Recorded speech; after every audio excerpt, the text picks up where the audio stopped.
Here is the most ironic thing about the Galaxy S25 Ultra. The moment it launched, lots of people were calling out Samsung for copying the iPhone's design.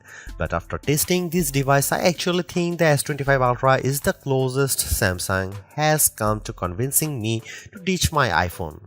The 6.9-inch display on the latest Ultra is brighter, the cameras are more versatile and arguably just better.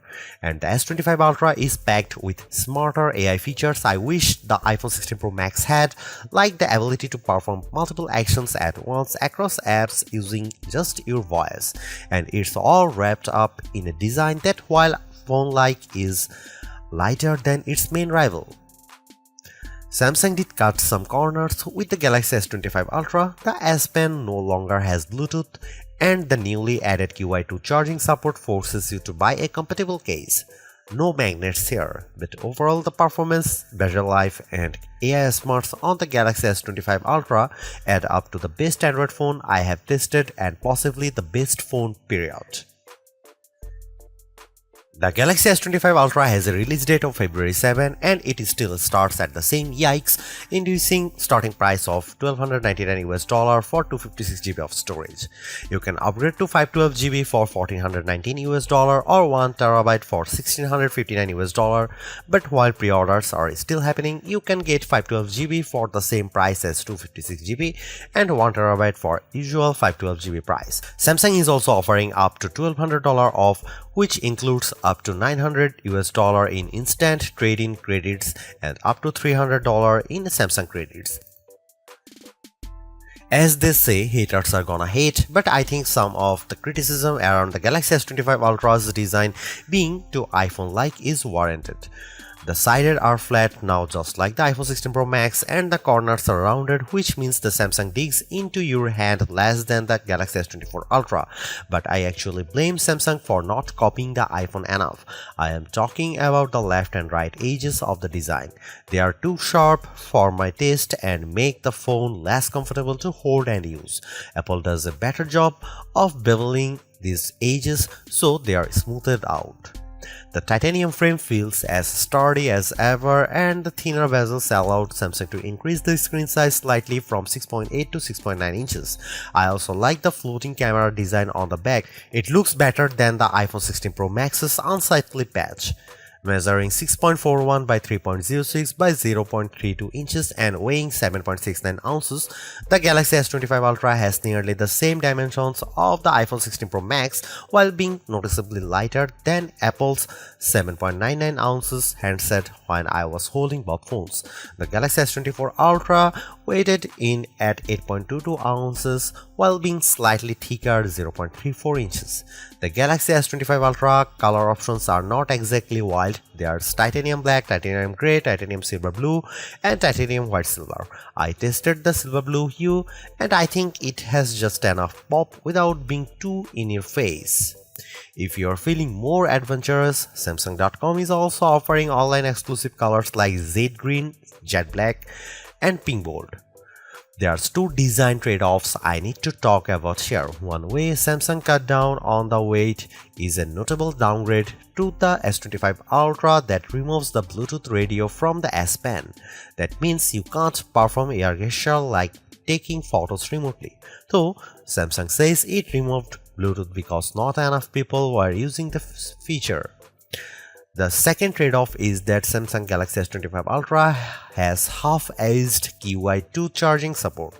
I say that because the magnets are not built into the phone itself, so if you want to easily attach to magnetic QI accessories like docks and car mounts, you are going to have to spring for a special case. The Galaxy S25 Ultra's display is the closest to perfect we have tested yet, and that's saying something because the S24 Ultra was freaking good. The size has grown from 6.8 to 6.9 inches thanks to slimmer bezels, and that makes this an even more immersive canvas for movies, games, and more. While watching the trailer for Superman side by side with its predecessor, the Galaxy S25 Ultra's display was a bit more vivid and brighter than the S24 Ultra when viewed outdoors. I then watched the same trailer on the S25 Ultra and iPhone 16 Pro Max indoors, and I'd say they were neck and neck, with the Samsung doing slightly better in darker scenes like those with stars. In our lab testing, the Galaxy S25 Ultra turned in a max brightness of 1860 nits. That doesn't eclipse the insane score the Google Pixel 9 Pro XL turned in 2469 nits, but it does beat the iPhone 16 Pro Max 1553 nits by a fair margin. The Galaxy S25 Ultra also turned in better scores for color saturation, covering 128.1% of sRGB color gamut and 90.8% of DCI-P3 color space. The iPhone 16 Pro Max hit 114% and 80.9% respectively. Samsung even won out in terms of color accuracy with a Delta E score of 0.24, Apple's Flagship scored 0.26. You can get even richer color if you set the Samsung display to vivid mode. The S25 Ultra's screen promises better durability too, though we have not been able to test it. It's made of Corning Gorilla Armor 2, which is designed to provide better drop protection and better scratch resistance. The Galaxy S25 Ultra doesn't offer much in the way of camera hardware changes. The key upgrade involves the ultra-wide sensor, which gets a boost from 12 megapixel on the S24 Ultra to 50 megapixel. This means better detail in your shots as well as the promise of sharper macro photos. Otherwise, you get the same 200 megapixel main sensor, 50 megapixel 5x telephoto, 10 megapixel 3x telephoto, and 12 megapixel front shooter found on Samsung's previous Ultra model. Here are some camera samples of Samsung Galaxy S25 Ultra.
Sure, the Galaxy S25 Ultra is an iterative update, but Samsung has made big improvements where it matters most, including introducing AI features that will save you time and make your life easier.